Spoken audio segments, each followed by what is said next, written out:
How Nancy's calamitous 33-day reign unfolded at Celtic. Wilfried Nancy has been sacked by Celtic after 8 matches, 8 games, 6 defeats. Just like that, the Wilfried Nancy Celtic tenure is over. A nightmare spell has ended with the Frenchman setting records for all the wrong reasons after his arrival from Columbus Crew, replacing interim boss Martin O'Neill, who had steadied a rocky ship.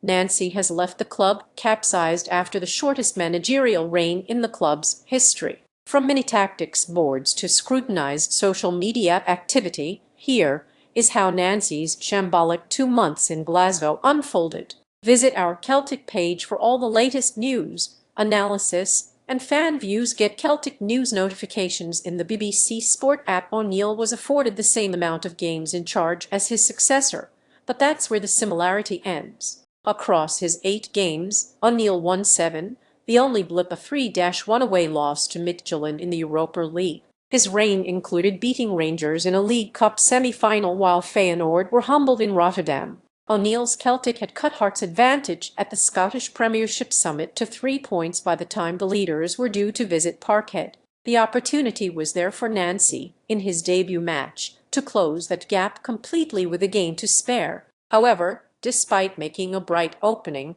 Celtic in the Frenchman's 3-4-3 system were stunned by Hearts in a 2-1 defeat. Nancy's decision to flip to his favored formation was instantly criticized, but bizarrely not as much as his choice of footwear or use of a handheld tactics board. The extreme fallout of the loss introduced the 48-year-old to the brutal nature of football in Glasgow. His eye-catching green and white trainers were never seen again.